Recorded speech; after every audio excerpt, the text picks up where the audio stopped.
Oh, there it goes. Oh, there we are.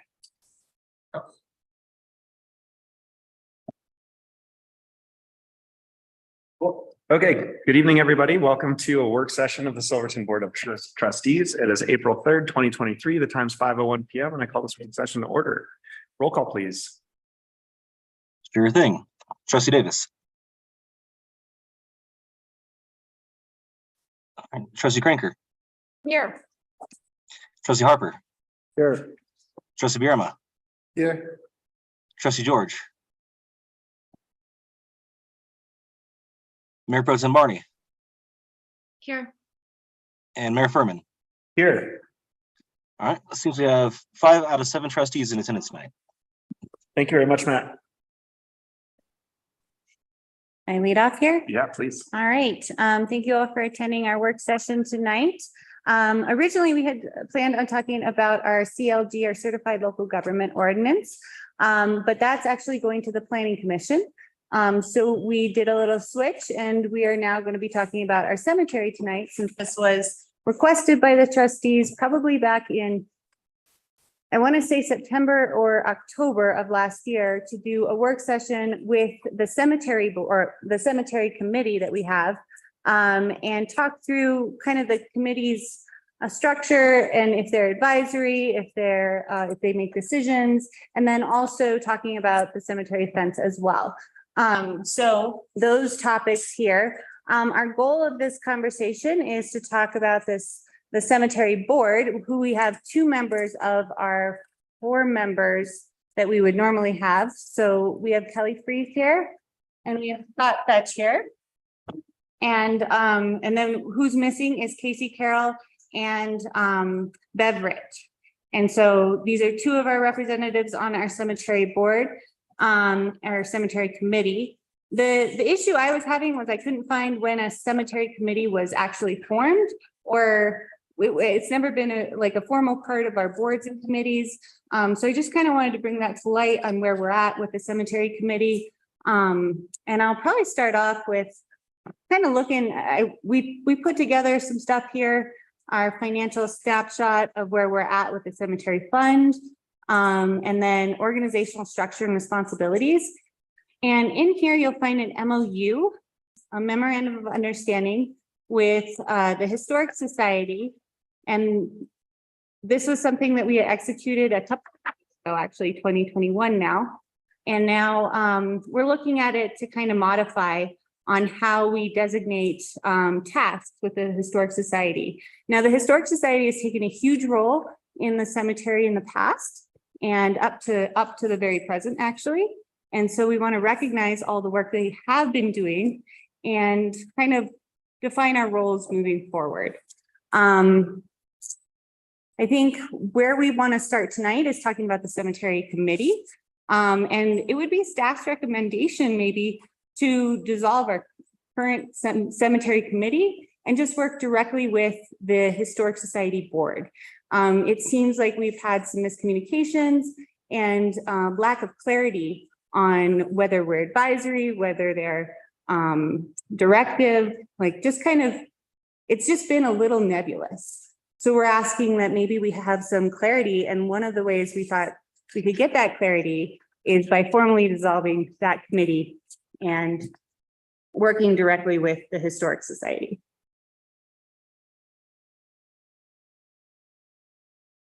A lot of stuff. So would you like us to kind of discuss first the potential dissolving of the committee? Yeah, and our committee members are here and we can talk through that. That's why I invited them, because they've been really involved in the cemetery for quite a while. So I wanted to kind of give that opportunity for them to weigh in on how that might work, or going directly with the cemetery board, or any kind of historical context that we might not have. Well, I know that we had the cemetery committee when Chris Tookie was here, and then when she left, they just said it was dead. And so they didn't make a new committee as when the new trustees came through. But I stayed on and kind of just helped out with it because we had to have somebody, a liaison between us and the Historic Society. Mm-hmm. So. Is it the recommendation of the committee to also dissolve the committee and just rely on the Historical Society, or is there a benefit to having a committee that you all see? We haven't really talked about dissolving it. Yeah, we have not talked about that. I mean, I think originally the whole purpose of forming the committee was just to figure out costs, what to be charging people to be buried in the plot, who's allowed to be buried in the plots, who's going to maintain that. I think that was the original discussion. I mean, since some of that has been said as far as costs and things like that, I think you're still charging too little. Maybe there isn't a need for a committee. The society has taken on a lot of, well, I'm going to not say society, the committees just was formed just to, I think, take care of some of those things. So do you think we're done with that kind of stuff? No, because we still need to look at the prices. We need to, yeah, we got it raised, but I think it needs to be raised even more. I mean, and I guess, was it ever solved who can be buried there and who can't? Yeah, we don't have any guidelines, I think people anything. were using the cemetery because it was cheap. And I'm personally, this is my own opinion, I don't want to be buried next to somebody from Texas. I want to be buried next to somebody from Silverton. That's just my own personal opinion. And so who gets to be in the cemetery or not? I mean, that was the whole purpose of forming that committee, was to kind of figure some of those things out. I don't know if that was completely figured out or not. Yeah, we have no guidelines of anything. The only differentiation is, a local price and an out of towner price. It's the only thing that would maybe discourage somebody from not choosing to be buried there. But again, the non-local price is only $600. So it's not Do you think, expensive. sorry. Do you think the Historic Society is up for taking on those issues, or is we're putting on your other hat? Yeah, I mean, they have taken on some of the issues, maybe not those issues, who should be buried, their prices, but I mean, that's kind of what triggered some of that. But what the Historic side is typically met, like if somebody passes away, the society would look at their records to see where burials are, look at their maps, because we had big surveys done of the cemetery.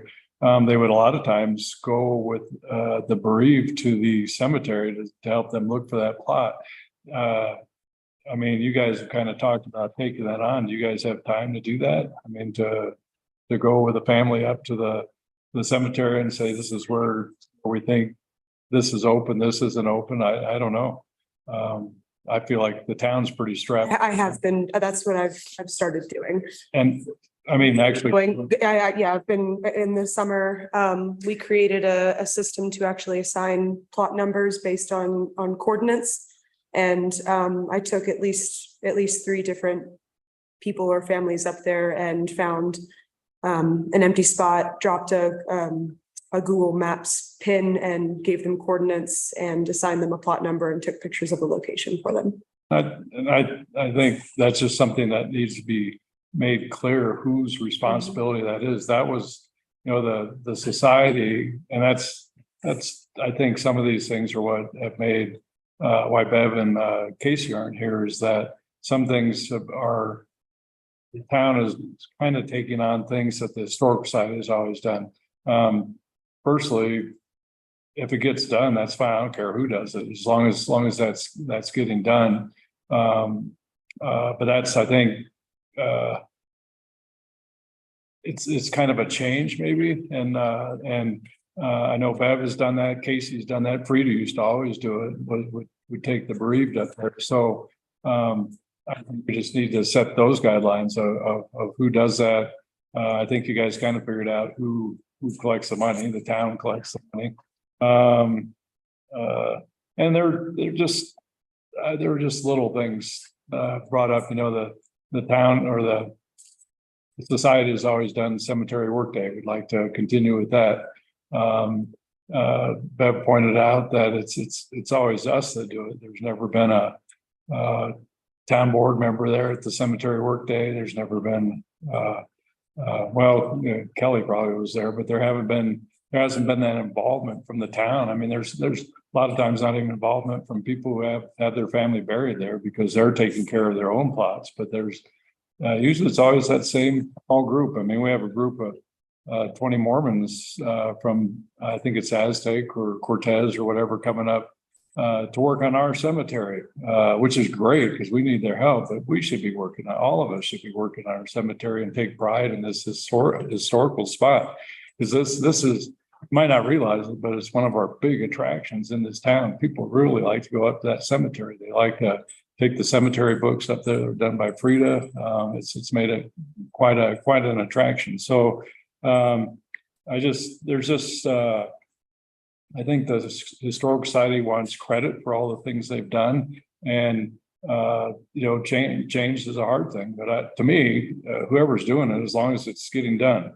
The one thing that's come up multiple times is that the society has taken on maintenance, especially of graves, monuments, different things like that.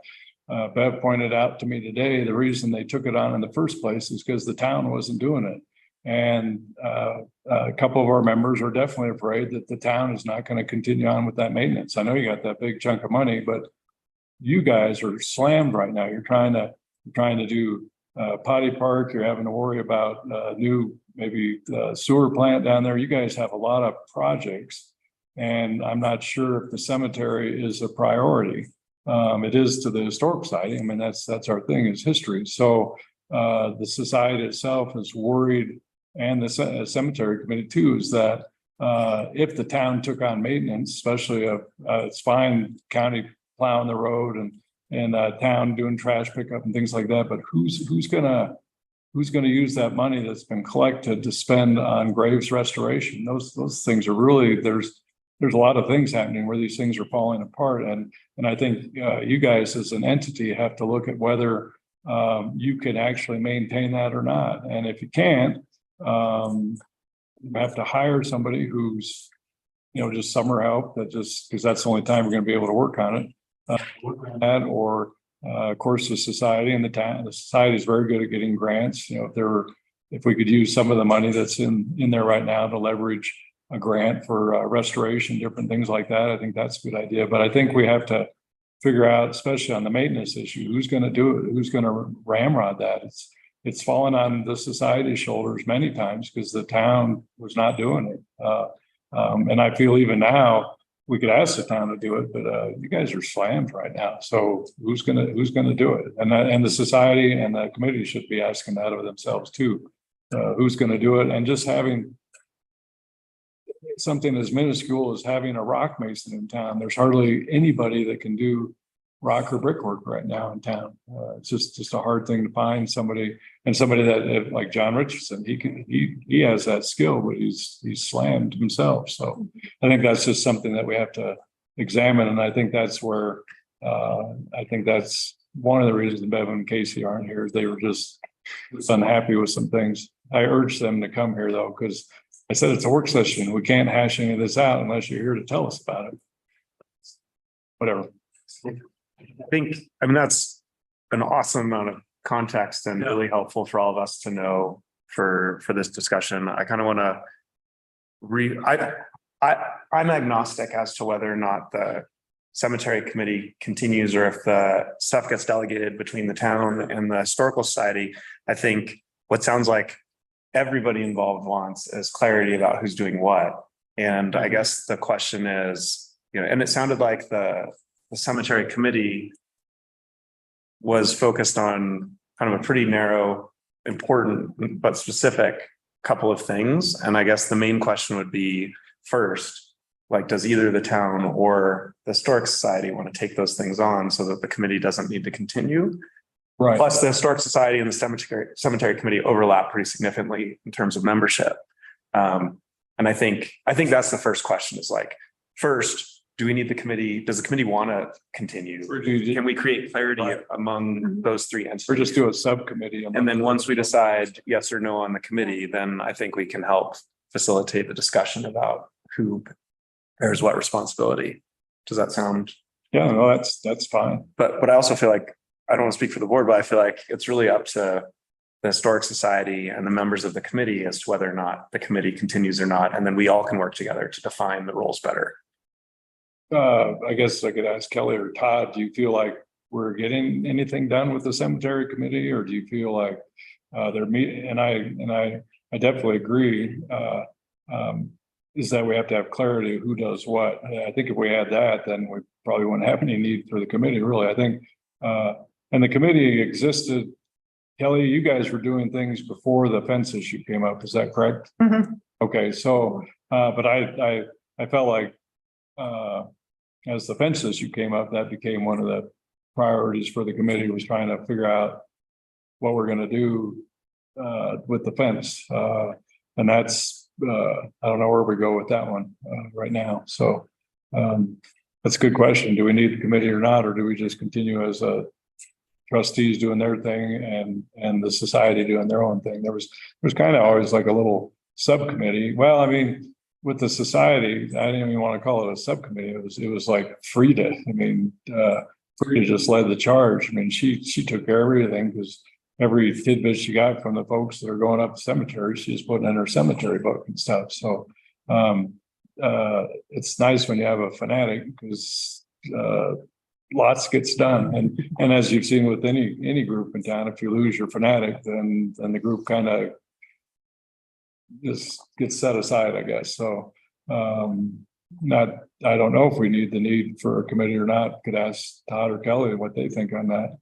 I could go either way.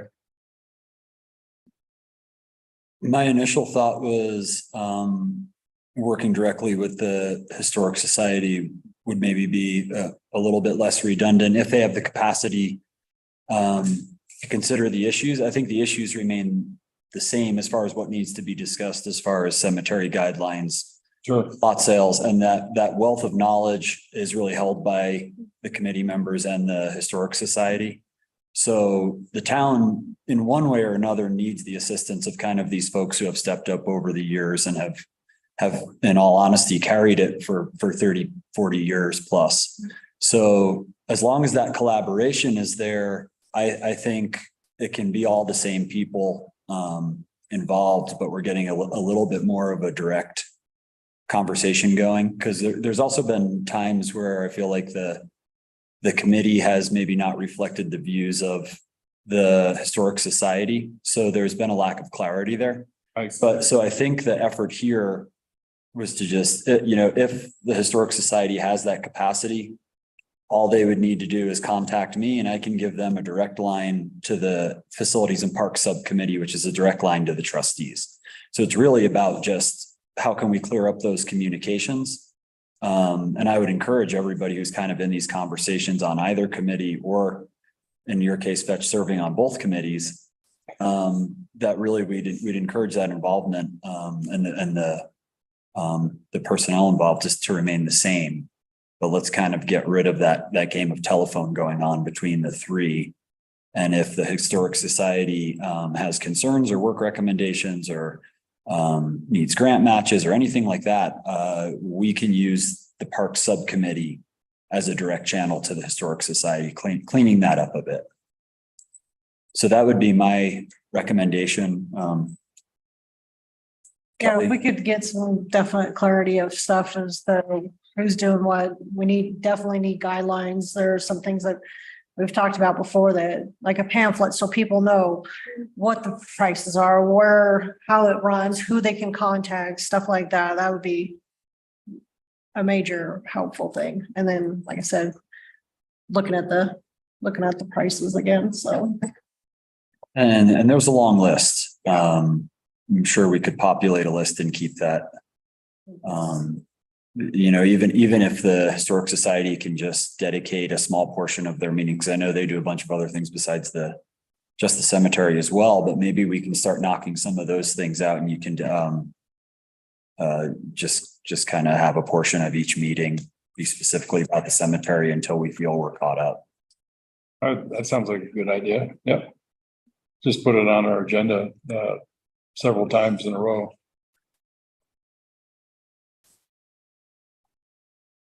Definitely need to figure out who's doing what. Just so there's, Casey thinks she's supposed to be going up the cemetery, and Melina thinks she's supposed to be going up the cemetery. There's the first thing we got to figure out who's dealing with the families who want to either get a plot for themselves or bury a loved one there. I think we should figure out that for sure. Last summer, essentially what I was doing is after I would create a packet for the person that would buy the plot and then go up there, and then I scan everything and I send everything over to Casey. That's Did you feel like that was satisfactory?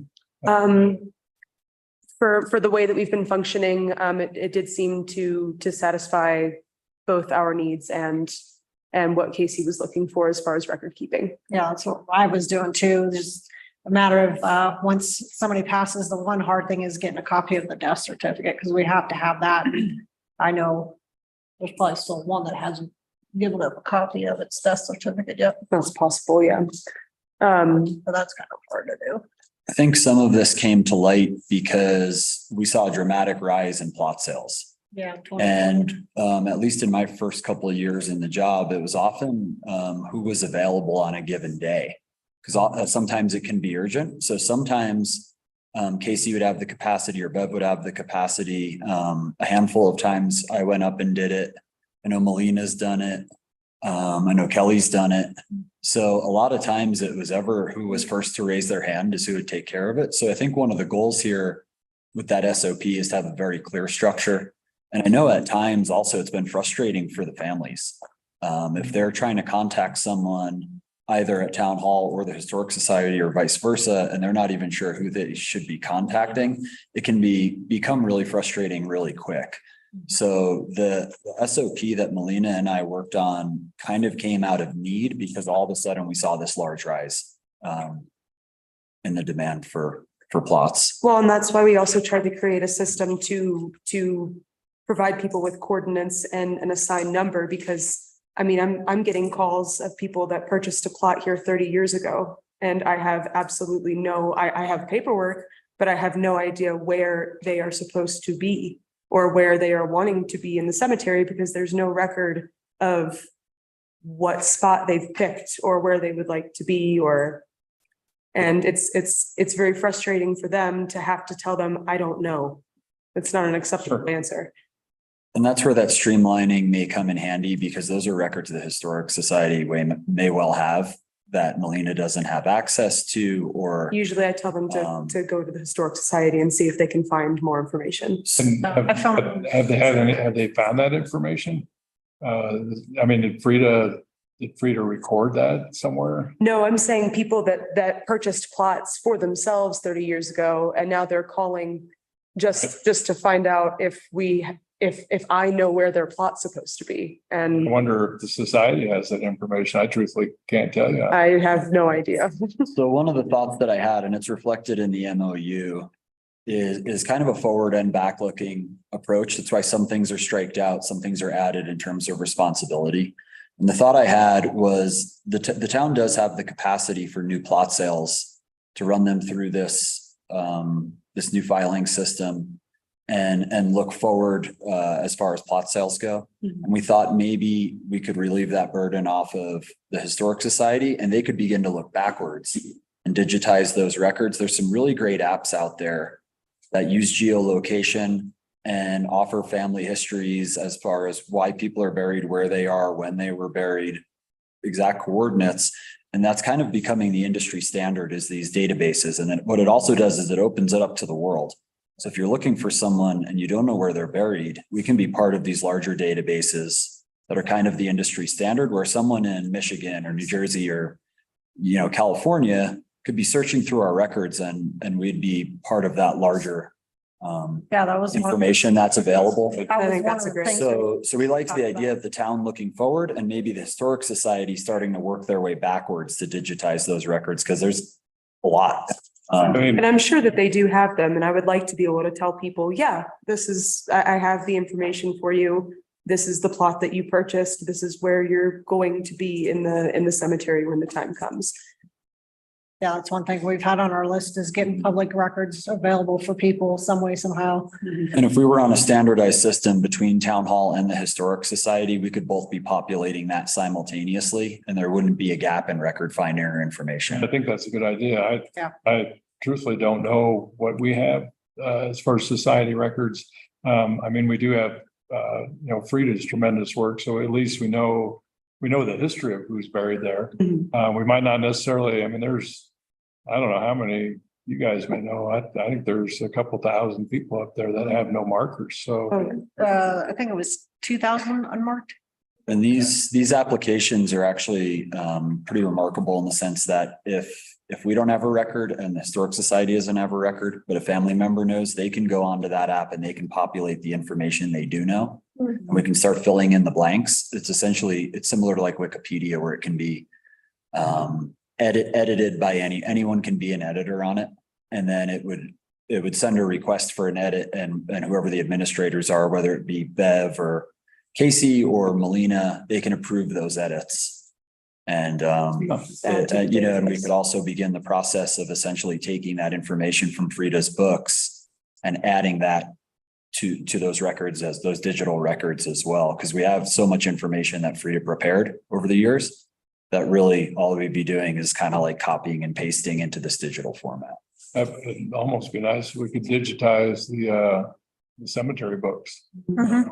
If the family would let us do something like that, but I think that Ask.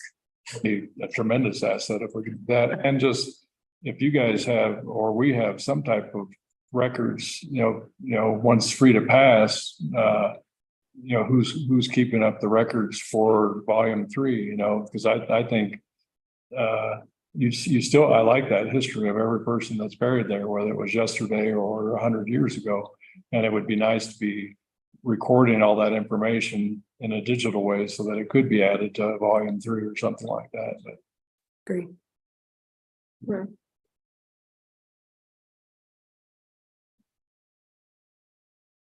and I really like, Todd, how you framed it, as I think that when I was thinking about this and fetch your context that you provided, it seems like, the Historic Society has really stepped in to fill a role, the cemetery committee kind of at a town level, working on some administrative functions of burials in the Hillside Cemetery. And I think keeping both of those frameworks where we really need the Historic Societies looking back, right? Like we need those records, we need that contribution that they've made for so long. And without that, we can't administer into the future. And so finding a way to make sure everybody's okay with like what responsibilities they have and how to make the workflows. Because I know even before I came on the board of trustees, when I had some coffee with folks in town, the cemetery was definitely a thing that came up, and people said, we don't know who to call, we don't know who to contact, we don't know where the records are, if they were looking for people that were family members buried there, or if someone was looking to bury a new family member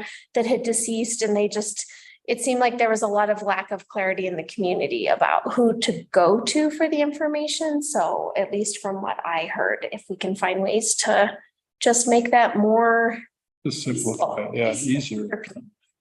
That's not a pain point in a process that's already difficult or challenging.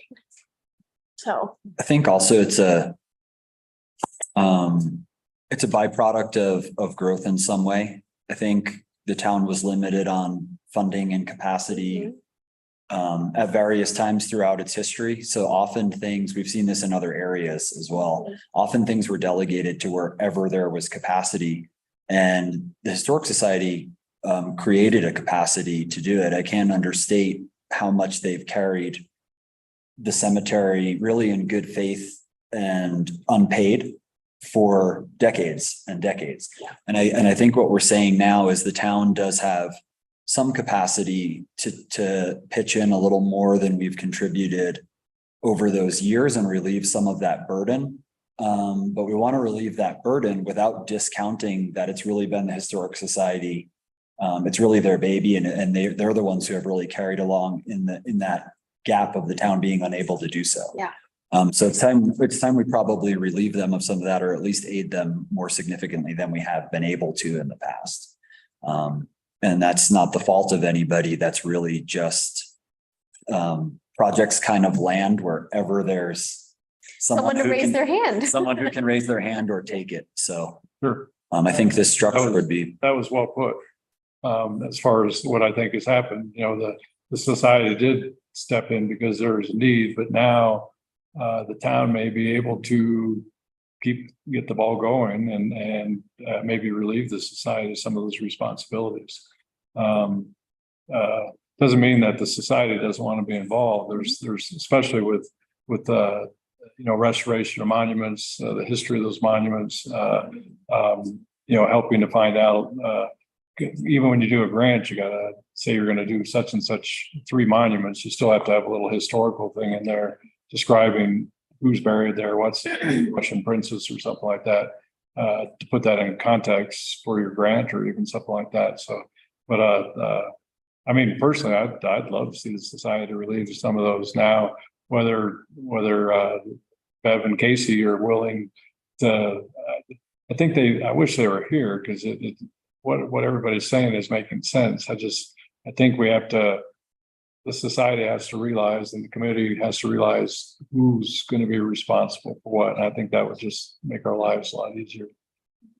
I think where the town can really use some aid is certainly in just the history and the wealth of knowledge available to us through the society is priceless. And we had some money last year even to do some projects, and without that wealth of knowledge and that context, we're not even certain how to prioritize some projects.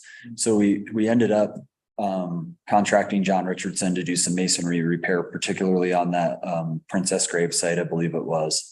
And that was really prioritized by the society because they're the ones who really know what's most important, what should be prioritized. So that collaboration is really important as well. Because because of that breadth of knowledge that they really offer. So in terms of prioritizing projects, I think that's where, when we're budgeting or we're looking at capital improvements, that the Historic Society should really play a large role. And of course, those will be approved by the trustees or considered by the Facilities and Parks Committee. But we really can't do it without them. So. And that's why we're introducing another memorandum of understanding and introducing it tonight with those amendments, and then going to the Historic Society at the end of the month, I think the last Tuesday of the month, and presenting that to them to try and make sure that they're on the same, that we're all on the same page, really, or on the same MOU basically. And then we can kind of, hopefully that will give us that clarity moving forward as it's written down. I'm sorry, a question to the trustees would be if you are comfortable, and also Scott and Kelly, if you guys are comfortable with the MOU in the current packet and the proposed changes. And then we would go to the Historic Society and ask them if they were comfortable with those proposed changes as well, or if they wanted to tweak anything. Okay.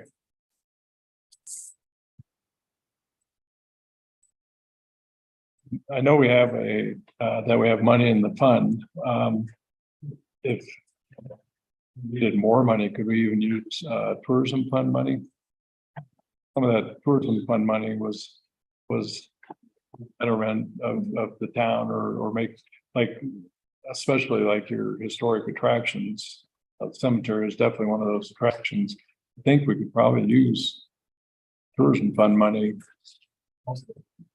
That even though we have that fund set aside, I still think because if you do just a few projects, you could use that money up. Was it like 50,000? Yeah, you could use that up really quickly, especially if you got a skilled stonemason or something doing 3 or 4 projects. You could use the money up really fast. So we either have to think about raising our plot prices or just using other sources if we could. Mm-hmm. And that's something I wanted to highlight in here as well is, the idea of a fence, we have $20,000 set aside potentially, and that's a huge chunk of the overall fund balance, which is currently at 50,000. So those priorities on, do we want to start on graves and restoring graves, or do we want to,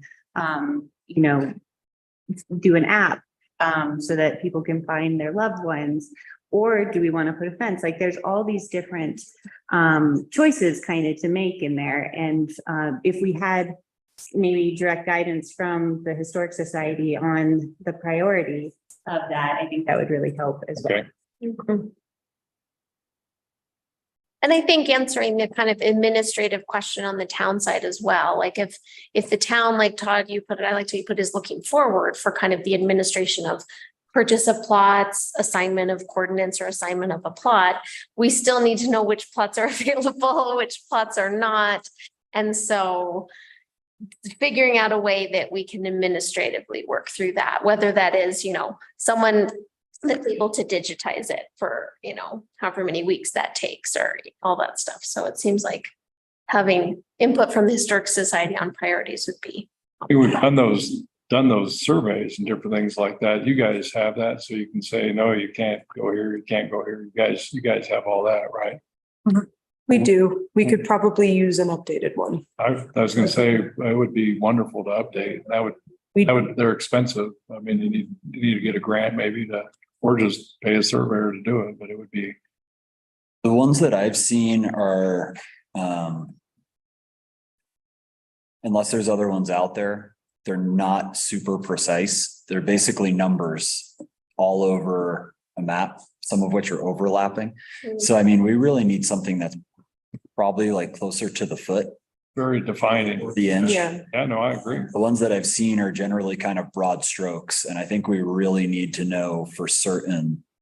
And have some kind of marker there, a flag or something saying there's somebody there. There's somebody there, yeah. I know it's gonna take a lot to do 2,000 people, but I don't it might be know. a cemetery workday is something we could do. Well, and Get then them all maybe that marked. needs to be one of the priorities before we can tackle some of the other things. If we're really gonna have an accurate map so that we can move forward of who is already there and where. Yeah, I think that's something worth looking into. I'm not sure if there's ground scanning devices or something like that. I'm almost certain there's a fair amount of unmarked graves up there. And I think that that's really sensitive business when we're starting to kind of guess Right. where folks might be. Seems like. Because I feel like, disturbing one would be too many. So we may need to just do a little research about what kind of technology is out there. I think LiDAR might be able to do it, the ground penetrating radar. I'm not sure how you do it on such a small scale. And, a lot of times it's a big flyover, say the jungle in Central America or something like that. But I'm not sure how you do it on a more detailed thing. Yeah, Bev said when they first did the scanning and trying to figure out where the unmarked ones were, she said it was really hard just because the ground out there is not level. There's so many rocks and tree stumps and everything, so it makes it harder for them to for them to read it. So. But I think that's a good idea. Some more detailed survey that Definitely. put into a coordinate grid system or GPS or something like that. So when somebody picks a spot and say, no, we think there's somebody buried there or something, I think that would be something to look forward to doing for sure. The joke is if you pick someplace, if we have somebody else there, we'll just scoot you to the left or the right.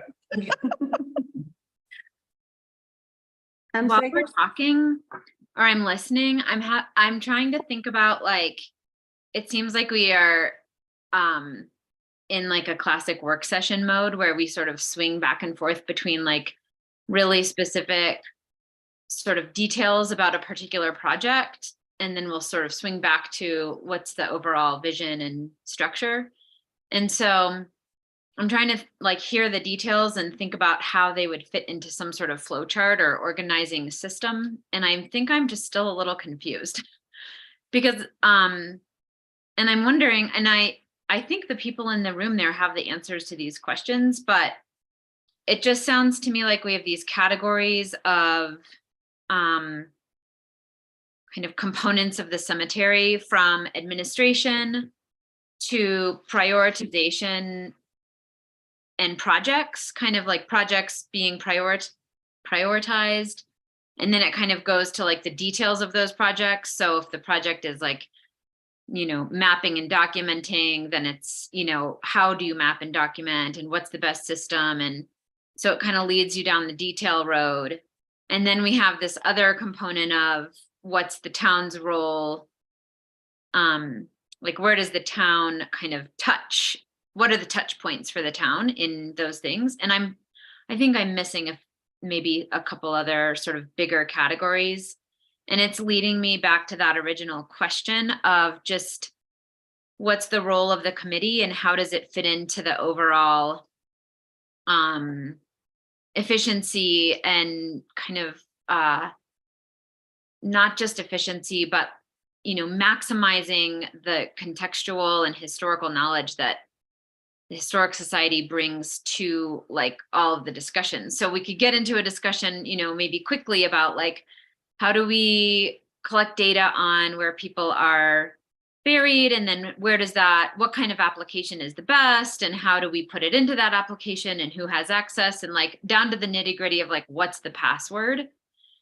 And I'm just wondering what the recommended structure is for kind of wrapping our arms around this huge spectrum of kind of components that really just relate to the cemetery. So I keep going back to like the Historical Society being kind of the caretaker and the overall kind of umbrella, and the Cemetery Committee being, a part of the Historic Society. And then I'm back to Todd in the beginning of sort of trying to figure out how that committee is communicating with town, and how the Historic Society is communicating with town, and how everybody's communicating with each other.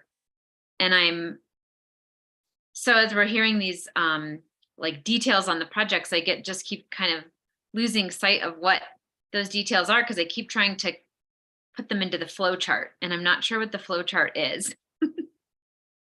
So I think the flow chart would look something like this. I think if we would need the cemetery committee to convene and take a vote on disbanding.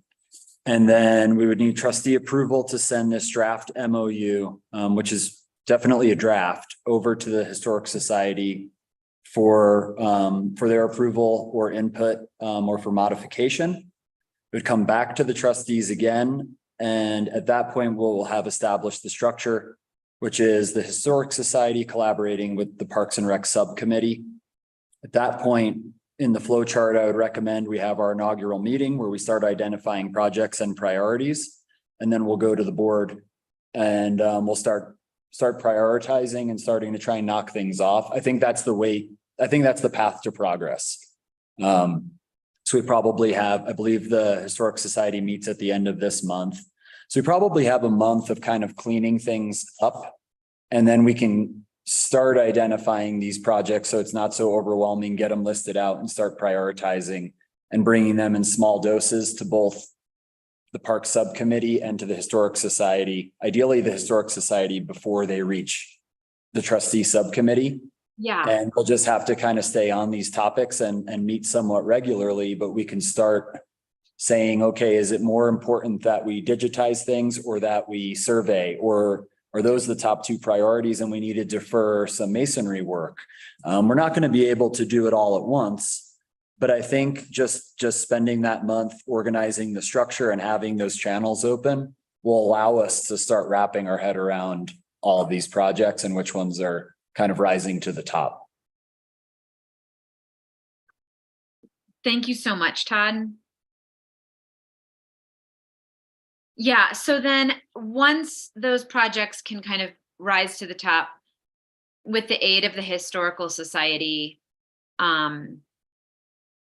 that's when we, like, at what point did the trustees here, like at what point do we figure out, I'm trying to think of a good example. If there's a project in the cemetery, and the more I hear about them, the more I think like all of the projects sort of could be in this category, like administration. So we could administer, we could process applications this way or that way. We could use this system or that system. Where does that work get done? I think that would have to be done in committee, but as far as guidelines go, those would be heavily influenced by the Historic Society before they reach the trustee for decision or adoption. So the real goal here has to be structure before anything, and clear lines of communication before anything. And then as those projects are identified, they'll be considered just like any other project. Ideally during budget season, if they're urgent, they'll be unbudgeted requests modifications to the budget, and that might have to be how it is for this summer. But I think with what we're kind of proposing here by this upcoming budget season, we could take a really good look at it and try and start maybe directing more funds over there. Once we know where we need to direct funds and there's consensus surrounding that. So my recommendation would be we take a really good look at the cemetery in October or November when we dive into budget season. After we have all this information, we'll kind of be populating between now and then.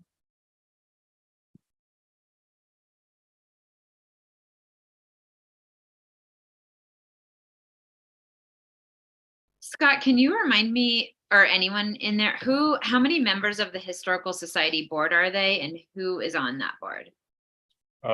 There's 7, myself, Steve Rich, Zeke Zanoni, Bev Rich, Kim Eisner, Jerry Hopper, and Patty Daly. Nice, thank you. And so then there aren't overlaps between the cemetery committee and the Historical Society. Say that again. There are no overlaps between the cemetery committee and the Historical Society. Well, I mean, the cemetery committee is talking about things that both the town and the Historical Society have done. I mean, I think Sally just means based on. No, I mean the people serving. Just Scott. you. Sorry, there are lots of overlaps. I just mean people serving on the board. Bev Rich, I would definitely count Bev Rich. And Casey Carroll is definitely involved. She's our archivist. She's the one that's going to be finding your information. She's not a board member, but she's our archivist. So she's one. She's on the cemetery board. Cemetery. Yeah, and so you're on the both. And Scott's on both. So there's 2 that are on both and 1 that overlaps, sort of. Mm-hmm.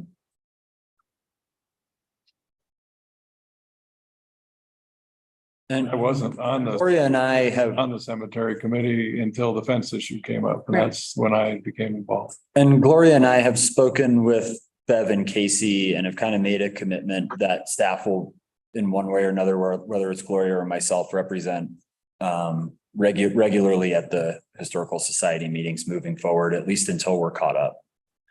Okay. So even just staff attending those meetings is going to create a really clear channel of communication for us to bring stuff back to town hall. And you'd only have to attend when the cemetery agenda is coming up. I mean, you could stay for the whole meeting if you wanted, but you can. That's what we usually try to put something like that first on the agenda, so you can just attend and take off, so you don't have to sit through all the other things. Very thoughtful. Yep.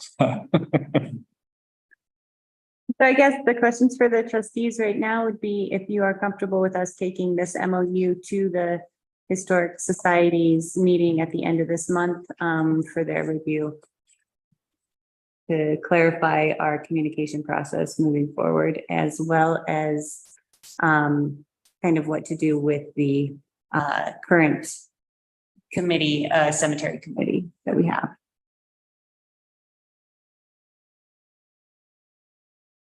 Any objections to it? Sometimes that's easy. I'm good with what we've got so far. I mean, I don't mind you getting rid of the cemetery committee. It's one less meeting. I think that was my big question. It's just sort of like, I don't want to disband a committee that still has some fanatics that really wants to be involved. But if it seems like it makes sense from a workflow perspective and everybody that's involved is on board, then that's presented makes sense to me. How do you feel about that? I agree with having a meeting with all the committee and to see if that's what cemetery committee wants to do, if we want to disband it. Not disband, yep. I would also suggest if the Historical Society was comfortable, maybe extending those cemetery discussions to Casey and Kelly so they could continue their participation if they were still interested, even though they're not seated on that board per se. I mean, I think the gist of doing the cemetery committee was to to have some members of the society working with some members of the town staff. I think that was the whole reason for that. So do we still need to do that, or can town staff, by coming to a historic society meeting, accomplish the same thing? Or does town staff have to meet with like a cemetery subcommittee of the historic society, or vice versa? I think we can make that work, and I think it'll function a little better because as topics kind of become ready for consideration, staff will provide a direct line to the trustees via the Parks and Rec subcommittee. Sure. So at the Historic Society's request, we can schedule them onto a regular agenda with that subcommittee. Sure. And then you've kind of got your direct channel for requests, et cetera. That makes sense. And now that we talked, and so this is more about the organizational infrastructure that I've been striving for in everything that we do, and trying to make sure that we have clear lines of communication. And I think where communication broke was in our cemetery fence discussion last year and the year before. So Todd and I went off the assumption, well, we had an MOU and talked about projects to do. And then one of the projects that came up was to take down the cemetery fence. We budgeted for that, and volunteers started taking down the fence. And then it came up that, part of the Historic Society didn't agree to that. So there was a miscommunication on a lot of that. And that's something that we want to clear up for the future. But we still have the issue of, we have a half taken down fence. It's mostly taken down at this point. And we did a vote last year with the citizens. We had 94 participants. 35 voted to keep the fence, and 59 voted to take down the fence, or to not erect a new fence.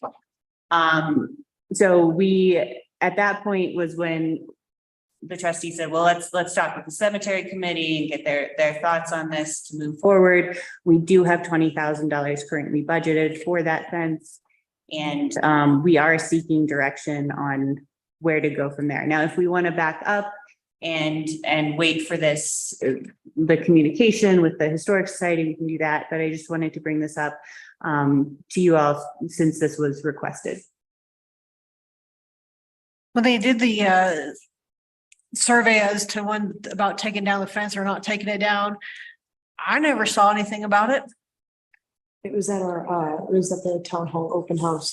Kept the atrium open for about 2 or 3 weeks after that, and invited people to come and vote. It was open for. I wonder if everybody got to vote.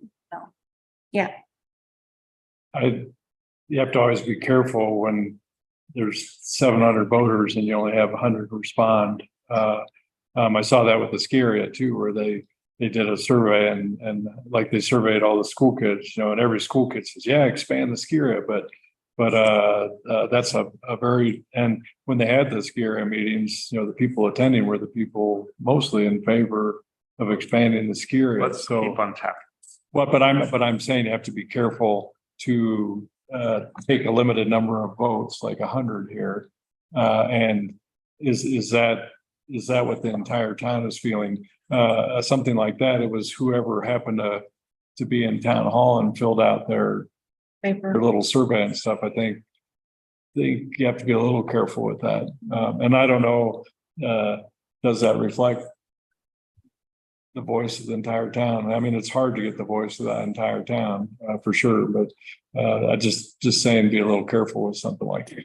I think for me, when I look at this, I care more about what do some of our experts say. And so I can't sit here and espouse what I think the best course of action would be. I would look to the Historic Society. And so again, going back to what are the clear channels of communication? What's that prioritization? If we have a certain amount of money, we have certain needs at the cemetery, I would really, as a trustee, want to rely on the recommendations from the Historic Society or the subcommittee of the Historic Society, or, what we should do going forward as far as maintenance, upkeep, administration, priorities, fence, no fence.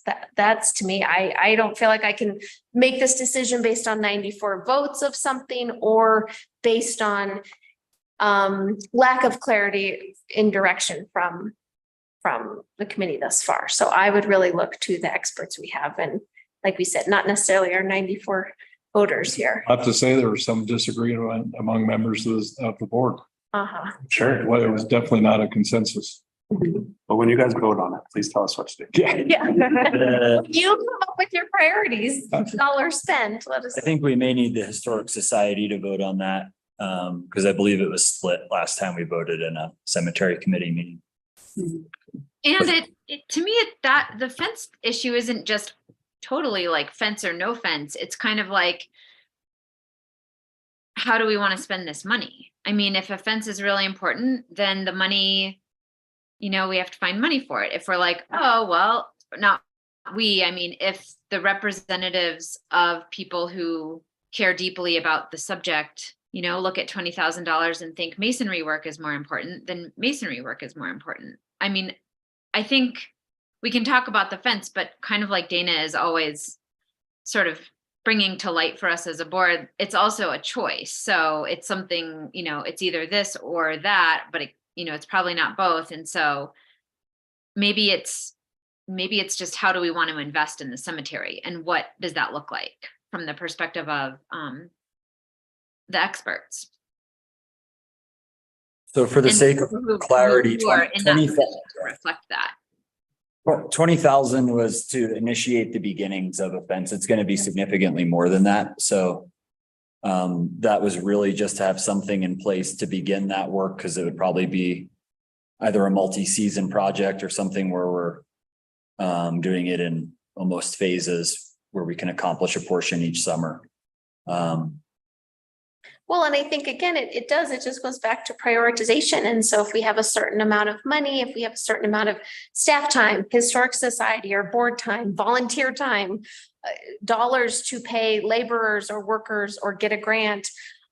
Yeah, we just need input and guidance on what the best way is. And if the Historic Society is our expert, it contains our experts, which I think it does, then really looking to them for prioritization help.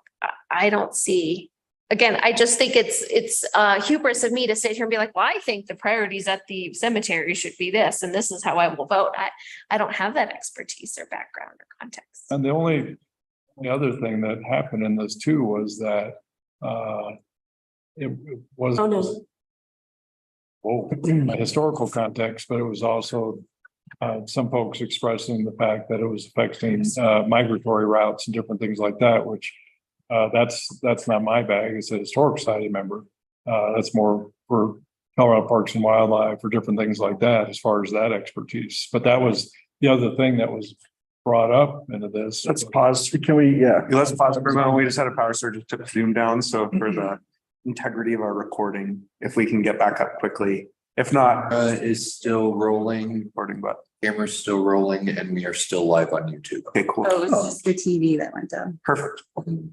Whatever downstairs, we're still good. Thank you. adding to this part of the conversation, looking for knowledge, looking for insight, background. And having a lot of this brought to my attention in the past couple of weeks, obviously, leading up to this meeting over the past couple of days. And knowing that it was under his purview for a number of years, would anyone object if Chief Archuleta came up here and just said a few things and provided a little bit additional insight? Would anyone object to that? No, there's actually a public comment suggested in the agenda as well. And the reason why I say that now is because during his 18 years of service, this actually fell under Public Works. And all those mechanisms that were in place seemed to go away, and instead of reinventing the wheel in a lot of aspects, looking back at how things might have been done then might provide us with a little bit of insight going forward. So we don't spin our tires and provide additional workload for people. With regards to the committee itself, I am reluctant to advocate for dissolving of anything. For the one specific reason, because it is such a sacred place, and removing that element does not allow for the community, for folks that have loved ones up there. It just, that committee provides another layer of communication to the public. And removing that will take that away.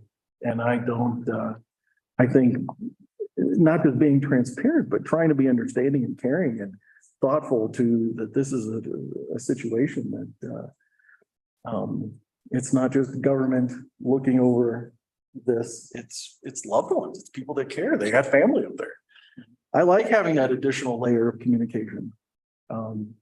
I would advocate for keeping it in place. Obviously, you need better checks and balances or communication, just from what I've heard today. But having the availability for the community to feel that attachment and being able to communicate that to Parks and Rec or to the Historical Society through that group, through that organization, I think is paramount.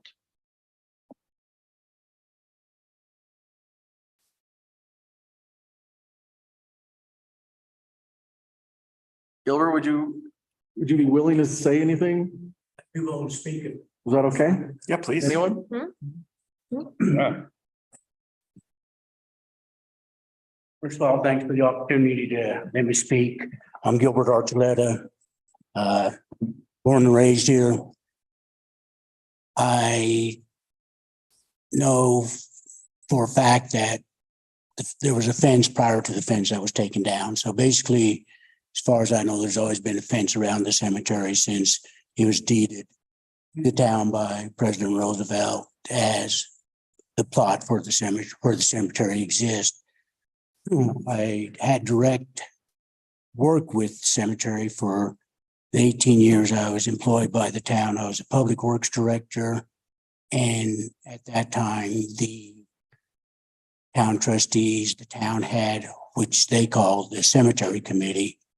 And Wanda Miller pretty much was on it every year, as well as Frida Peterson was on it, Paul Bieber.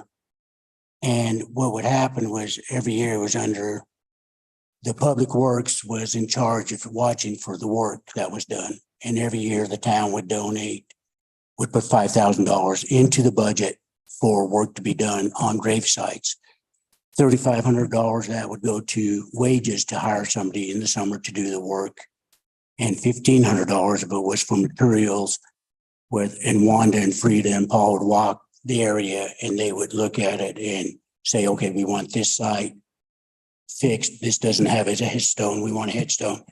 So we would order the headstone. We'd order the cement, get the bricks, whatever we need.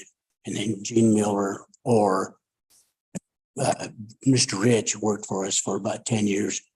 And every time they done a grave site, we'd take a picture before and a picture after so that they could see what was accomplished. But that was done even 3 years prior to me being hired. Gary Noah was doing that work. So did you oversee the actual labor that was Yes. done? Okay. The public works director hired the person to do the work. And then, like I said, me and that person would walk through with Frida representing the Historical Society and Paul Bieber, myself and Wanda representing the town of Silverton. Gotcha. So that's how we would come up with what was necessary, what had to be done. And through that process, we would walk the fence and they would pick out spots of the fence that needed fixing or whatever. So that was put on the public works crew. So that season we would fix the fence, fix the rail, do whatever we had to do. The reason for the fence being the height it is because everybody thinks it's one to help keep the animals out. The biggest thing is because of the snowfall. If your fence is too low in Silverton, all the snow, you get the snow on top of your rails, your fence is ruined. So that's why you have that big fence. So that's kind of how we operated and maintained it. I think the points that are brought up, there's a lot of loved ones up there. There's a lot of people that have bought family plots up there, like you were saying, they know where they're at right now, but they're afraid that because they're not plotted or there's no record of it, that somebody might buy a plot and now all of a sudden they're in the middle of their family plot. As far as I know, I think it needs to be checked with the county. I believe the county paid Ernie Schaff and his son to do a survey of the cemetery up there. Yep. So I believe it's all plotted. That should be a good way to start, and then tie that in with your Google work or whatever. But I think the biggest thing is also to contact the families or anybody that has purchased property and knows where it's at, to contact the town or the committee and say, hey, this is where I'm located, so it could be mapped out so they're not overran by somebody going on Google and saying, I want this point here, and it's already surveyed. And I know a lot of people have family plots up there that are already surveyed and marked out, and they know where they're at. So that could help the committee figure that out. So Gilbert, who, somebody purchased those plots. Do you remember who recorded that? Was it town? Was it the historical society? I mean, where'd that information go that a certain person had bought a plot? Rita Peterson took care of it, and Paul Beaver also had a record of it. So it should be in our archives. Right. Okay. And I don't know if Mary Bieber has a copy, because Paul Bieber had done a survey of the cemetery himself, because he was a surveyor.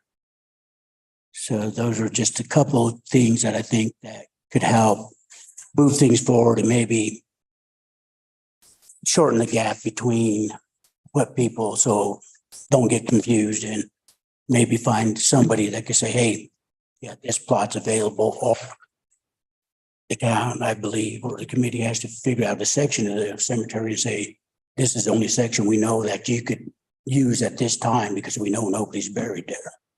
Instead of just saying the whole thing's open. So those are just some of the things that I know when I worked with the town, what we done. And it was 2 people from the town and 2 from the historical society that done it every year. Okay, so that committee has actually existed a lot longer than I knew of. Yeah.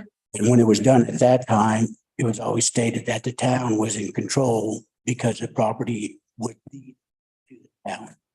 So. Feel about a fence being up. My thoughts is the reason the bigger fence got put up there was because there was so much wildlife going in there and tearing up the cemetery. It was knocking down headstones, breaking up the rock work. People had statues and stuff there. Horses too. And there was horses and all that back at that time, but they were running through there and breaking up everything. So the fence was in there to keep the animals out from tearing up all of the stuff that's in the cemetery.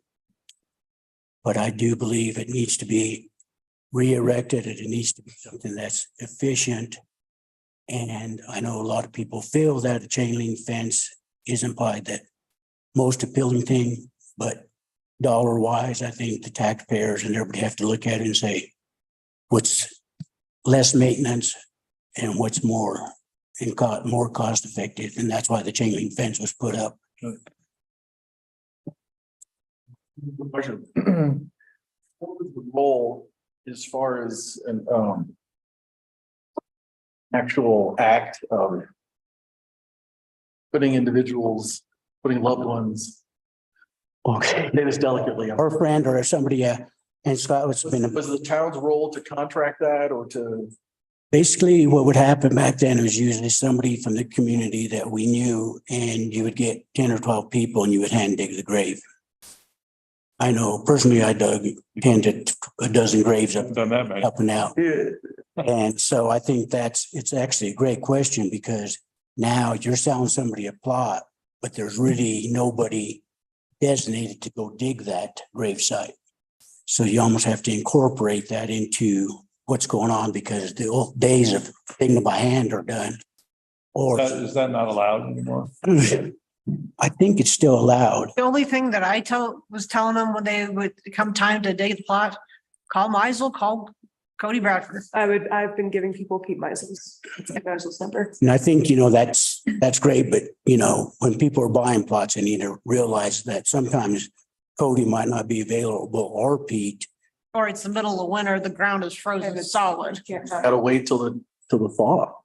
And that's why that building was put up there by the cemetery that was known as Wanda's condo. That's the other question is we had asked is, So in the wintertime, if when you. We had asked if, There, you would actually store the casket in there. That's what it became named after. She, Did it ever get used for that purpose? only one time that I'm aware of.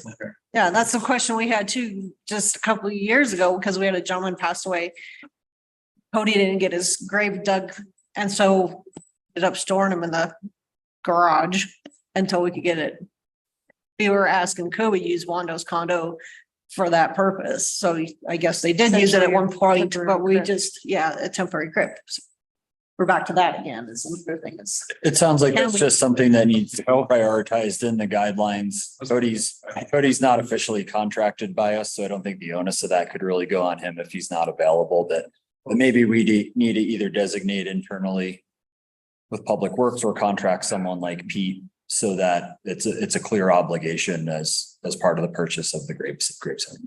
It'd be, you know, more just like development standards or whatever. You buy a plot and you say, this is what the anticipated cost is for buying the plot and for excavating the plot and for filling it back in. Some sites don't, some contractors don't do that. They'll dig it, but they won't fill it back in. It would, but it would allow for hand digging. If you wanted to dig a plot and not bring in a backhoe, could you do that? I don't know if there are any laws that are specific to that. I'll have Going to be some areas that you will have to dig by hand, depending on where you're at, because you're not going to be able to get the machine in between the grave sites.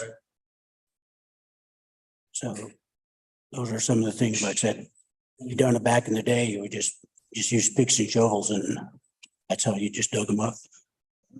Even up until 2015, that's how, that was normal practice. Yeah. Just.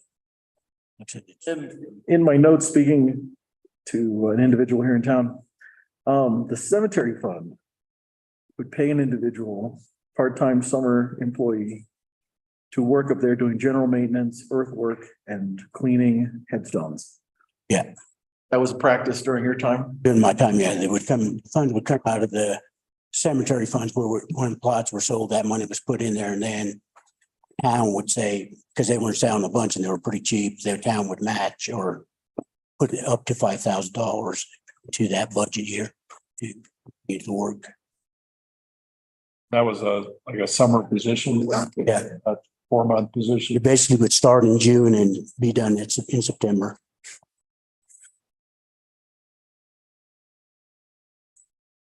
It was like Bill Rich and was Gene Miller. Steve Miller done it, and Gene's husband. I mean, not Gene Miller, not the husband. Wanda's husband, Gene Miller, done it for about 4 years. Okay.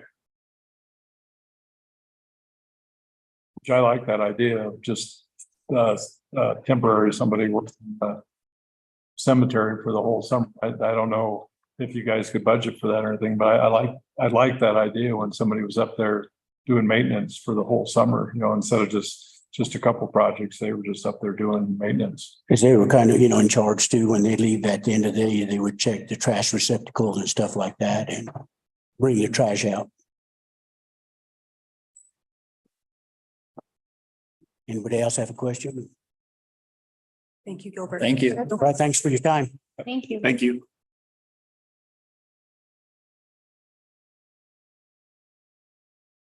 Not sure what's going on with our power right now, but And some, Another meeting, don't you? maybe the ghosts are. It's when that grave situation. That's it. It's my final one. How long was our work session? Until 6:30. Oh, 6:30. Okay, Yeah. okay. You have a couple more minutes for some trustee discussion regarding all this. It's really to bring this to light to you all so that you know that we're working in the background to try and figure this out, but it's a sticky wicket right now. We're trying to unravel it all. So as we go through this, I think our next step will definitely be presenting at the Historic Society Board. Staff will be presenting and a possible MOU or the draft MOU and kind of seeing where we land from there. And then it sounds like we don't want to have a fence discussion until after we talk with the Historic Society and get a consensus from them on where they want to prioritize funds. Does that sound good for everyone? I think you think I would remember this, but I think our meetings are the first Tuesday of the month. Which we've already had one like last week, Well, but I we, was told but we the could last do a Tuesday special of the one. month. So, what, maybe it is. I go to so many meetings, I can't remember. So, but check to make sure I will. and then text me. Okay. Text you and let you know when your meeting is. I think too, what Todd brought up is just that we've also, the capacity at town hall has also changed as well. And so recognizing that, the staffing that we've done for facilities and parks and rec and for public works. And so just finding what has worked well in the past that we can build on, to Gilbert's point of bringing that historical context, and what is feasible in the future for everybody's roles. Just, again, making it peaceful for folks. Yeah, and that is our goal. We hate to see people frustrated with our system right now, and that pains us to be like, I'm sorry that our system is this way. So if we can get clarity on all sides and make it a peaceful process, absolutely. And to your point, Scott, it's such a special resource. That's a great resource.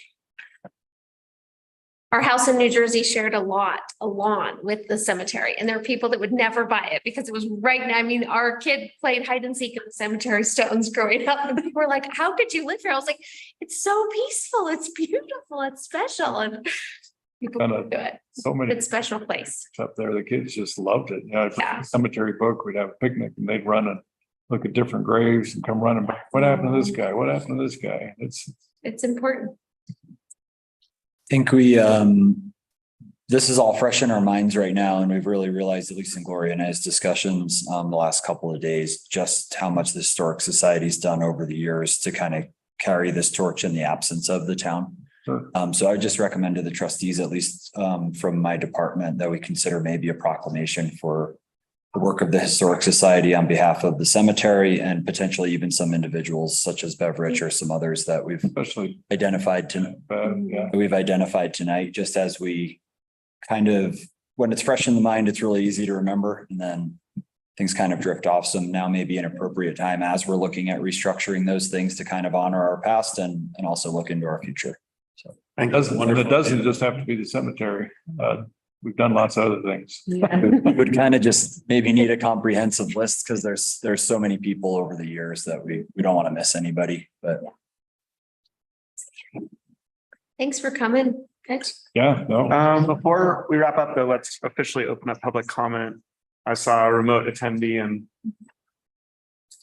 someone hiding behind the podium, but I can just see the hat. Sorry. Would you like to? Hi, Dave. Yeah, if you'd like to speak, we'll have public comment. Yeah, you guys did make mention that there was I guess some advertising. And then later on, when the fence was taken down, I find that a little surprising, but maybe I'm not in contact like I should be. I am concerned that there not being a fence up there, and Gilbert's already pointed out the reasoning for it. Be honest with you guys, I've never driven past a cemetery that didn't have a fence. Granted, you see a lot of picket fences, but as I think this winter would demonstrate, there's a damn good reason why that is not a picket fence. It wouldn't tolerate the San Juan winter. I do have a couple generations of family up there, and I do plan on being up there someday. My dad's recently mentioned to me his next move is on that hill. I applaud Paul and Mary Bieber for what they've done. Man, they've done a hell of a lot of work up there, you guys. So maybe when you make your proclamation about the Historical Society, which they've done a lot, maybe just throw in a paragraph there about Paul and Mary Bieber.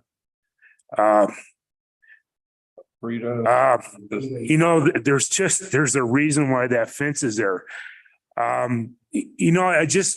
Gilbert had made mention that each year there was a line item in his budget for doing some maintenance.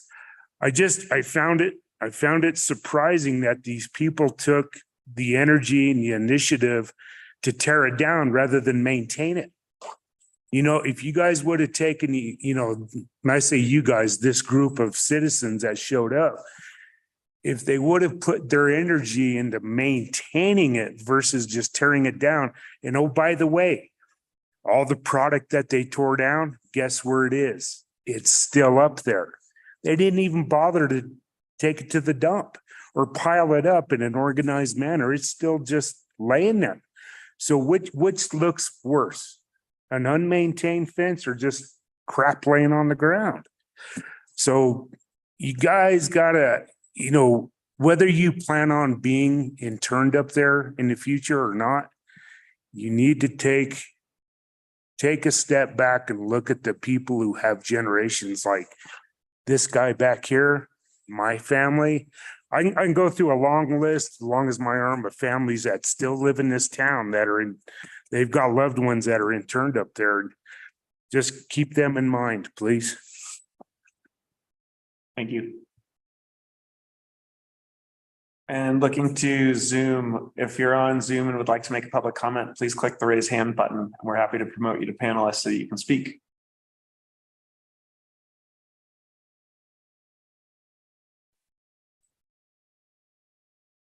It's like no.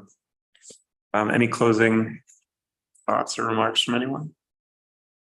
Thank you. Well, I just wanted to make sure that in the spirit of the proclamation and also just kind of to recognize how special the cemetery is, I wanted to acknowledge it's an incredible document of the town's history for sure. And if there's something for us to do to reach out to Bev or Casey to help them feel comfortable attending work sessions in the future, or just, I don't know, extending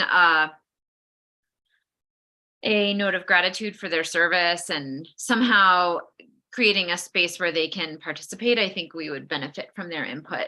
And if there's some kind of repair that we need to do there, I would like to advocate for that. Thank you, Sally. Great. Everybody. Great. All right. The time is 6:23 p.m. and we adjourn this work session. Thank you all for your participation. Thank you.